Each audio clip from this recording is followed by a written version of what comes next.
So a lot of you guys may know we went to Polyface farm up in Virginia a couple of weeks ago, and we actually got to videotape our stay there, and we're going to produce the videos for you guys to watch our tour. This tour is not going to be, like Joel Saladin talking to you guys and explaining it, to us and stuff. But I will say I did get to meet Joel Saladin. I did get to shake his hand and talk to him for a little bit and explain to him what our vision and our plan is for the next couple of years, with us buying the land and looking to produce our own food and produce a farm kind of like his. So over the next couple of weeks, we're going to release a video probably every week. And this video is going to be a special video. It's going to be each individual section of Polyface. We're going to start with probably the pigs, and then we'll move to the chickens, then we'll move to the ducks, then we'll move to the sheep, the turkeys, the cows, back to the chickens, and then we got to look at the Millennium feather net, which was absolutely amazing. You just, if you see it in person, it's better than seeing it on a video like this. So guys, enjoy, learn from him, learn from what he does, because we put a lot of practice and we put a lot of what he does into practice here on our stuff. And enjoy. Thank you guys. Electric wire or a double strand of electric wire close to the ground. Acorn glands generally enclosed with just a single strand, because we generally reserve the acorn glands for the big fat pigs to go in, especially right before slaughter, so they can eat acorns and walnuts and get nice and fat and nutty. And by the time pigs are this size or older, we trust them with just a single strand. So silvopasture we'll put any size pig on. Double strand, which we feel more comfortable with these smaller pigs, and then acorn glands, just a single strand. What we do is we buy pigs. We do not breed pigs, so we buy little weaned pigs, and what we do first is we train them to electric fence. So it sounds like you had a little bit of trouble with that. Yeah, okay. Breeder pigs are, they were not electric chained. No, we don't buy them trained either. So we buy groups of pigs 35 to 50 in size. First thing we do is train them to electric fence. So we put them in the barn, and inside their enclosure we string up a fence across one end of the enclosure, and what we do is we put a spring on it. So those pigs are going to run through that fence. That's what they do. They don't know what it is. They're going to test it. They're going to break it a zillion times unless it has some give. Yeah. So what we do is across the back end of their enclosure we'll string one up, but we'll put a metal spring on the line so that when they touch it, it gives. Otherwise you're going to have to fix it a zillion times. So train them to electric fence. This takes weeks. We don't put them out. We train them for several weeks on this fence in the barn. Probably 2 to 4 weeks before we'll put them out. Once they're trained, they stay in. So once they're trained, we put them out into a paddock.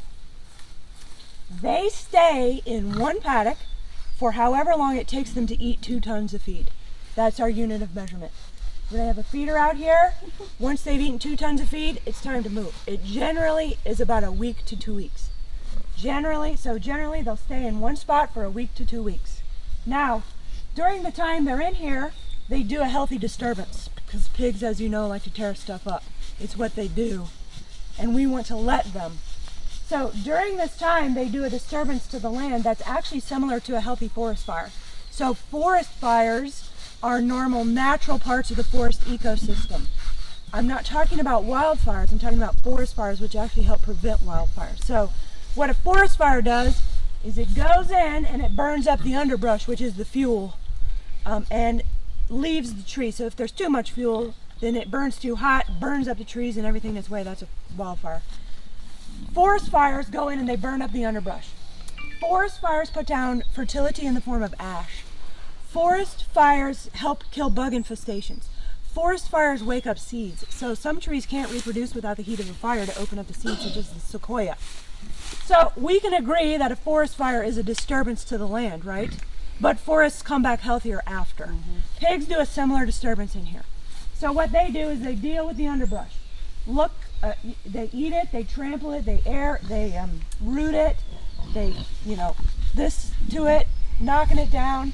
So you can see what this looks like after about a week compared to what this looks like before they go in. Oh wow.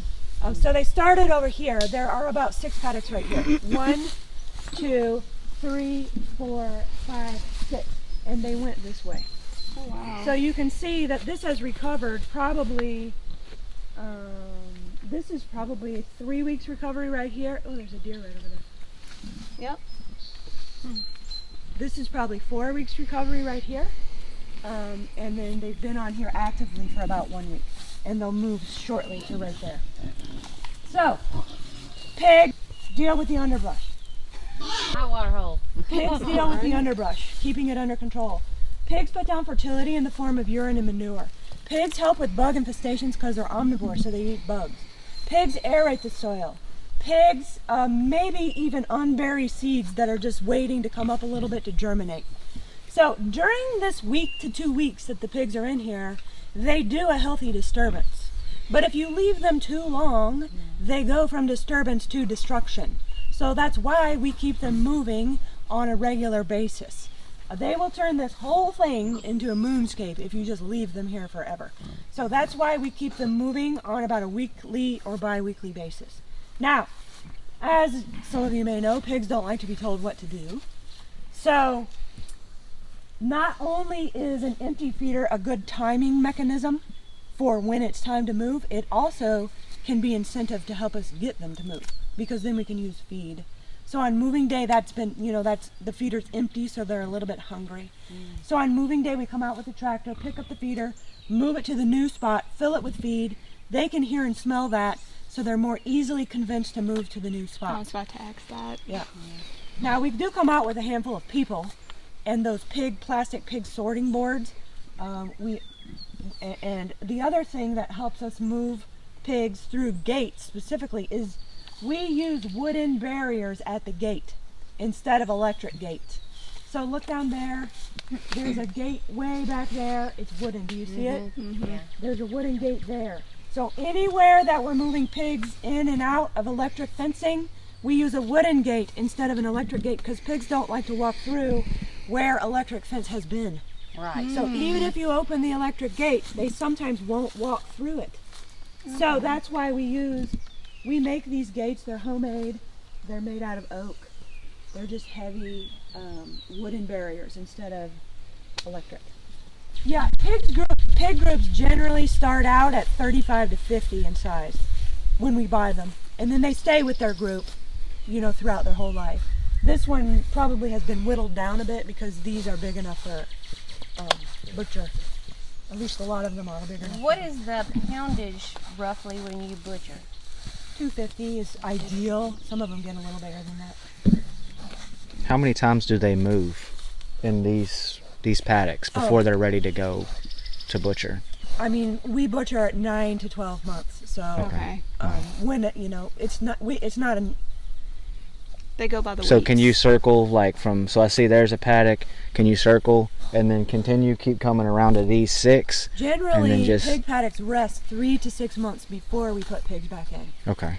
So usually when we finish a rotation, we will then leave this group and take them to another group we'll leave this group of paddocks and take them to another group. Okay. We have multiple Yeah. paddock pods on up to the top of the mountain. Okay. Now this recovered so well this year, they literally did one rotation and then we started back again. Oh wow. Because it just, I mean, It looks even awesome. this looks like it could almost be, Yeah. it's just we've had a lot of good rain and it's not been too hot. It's gonna be hot today, but it came back so fast that we did one rotation and did another one back to back, but that's rare. Usually silvopasture rests about 3 months, acorn glens rest about 6 months before we put pigs back in, because since they're fully forested, they take longer to come back. Okay. But you can just eyeball that, see how it's looking. Does it need more rest? Feed do you give them? We just buy a standard pig feed from our local feed mill. Our feed mill is called Sunrise Farms. It's 20 miles from here. You can look it up and look up what is in our feed. It's really just corn, whole roasted soybeans, and oats. That's the bulk of it. And then it'll have sometimes some of our kelp maybe in it, and you can customize it if you want, but typically we just buy the standard non-GMO pig feed. Your wallers, do you pour water? No. Or you just If it wherever rains, you're- it rains, It rains, it rains. and they make one. But no, we don't make them for them. They look pretty happy. This is a happy place, isn't it? Mm-hmm. Oh yeah. So it's okay for them to be in wooded, because we were concerned about whether they needed to be in open or, because we put ours all in the woods to clear it out. Yeah. No, I mean, woods are You know, twofold. very well suited. I mean, cows don't graze our woods, you know, and we don't want pigs tearing up the pasture. Right. That's why we didn't want to put them in our Yeah. Makes sense. cow pasture. So we And like we you like said, to it's utilize twofold. more of the land. They are well suited. It's got built-in shade. They Less mud holes. yeah Well, and they look perfectly happy to be Oh, just right. munching on underbrush. yeah they're very happy. Okay. Any other questions about pigs? I think Do you have any health hazards we need to watch for, or anything that you all watch for that's a sign there's something might be wrong, other than maybe not eating or whatever? I mean, just parasite issues. We don't medicate, vaccinate, or deworm our animals, so this movement helps deal with parasite. But occasionally you'll see some kind of parasite issue. Usually what we do for pigs is we just feed them charcoal, literally out of our wood-burning furnace, Oh wow. and that helps clear It 'em out. does. Okay. Wow. I mean, people heard take that too. charcoal. When people have digestive upset and stuff, they'll take charcoal. So that's our main way we help pigs with some kind of So parasite. do you spot it in their feces, or is there? Sometimes you can see. Is it? Sometimes you can see they look skinny, or sometimes you can visibly see some kind of worm or something out there, hanging out their butt. No. Right. Yeah. These guys don't look like they have any parasite issues. No. No. They look like they're living the best life. Mm-mm.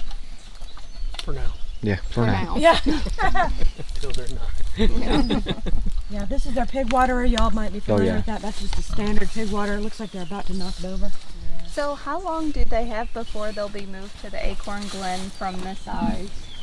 I mean, these are well suited for an acorn glen already. They Okay. may be moving there next. Okay. We have not utilized our acorn glens yet this season because they are slower to Recuperate. grow. Yeah, like there's not as much grass in there as quick because they're all shaded. But these may, once they're done here, just walk right over there to one of our acorn glens, and then they'll be in there, and then the acorn glen will probably then rest until fall, and they'll go in again after acorns and walnuts are on the ground. So that might want to leave you out. So guys, that was the pastured pork that he does. He explained a lot in there. I'm sorry for the camera moving and everything like that. I was trying to catch a lot of the different stuff. I was trying to catch what she said, and I also didn't know if she wanted to be on camera. So please, forgive me for that. If you enjoy what we do, subscribe to our channel. It helps out every time. And there's going to be a video next week. I believe it's going to be the pastured poultry chickens, where they'll explain everything from how they do it, what they do, the 3 M's, and everything else. And then we'll be on to the next. So with that being said, guys, we'll see you next time. Thank you, guys.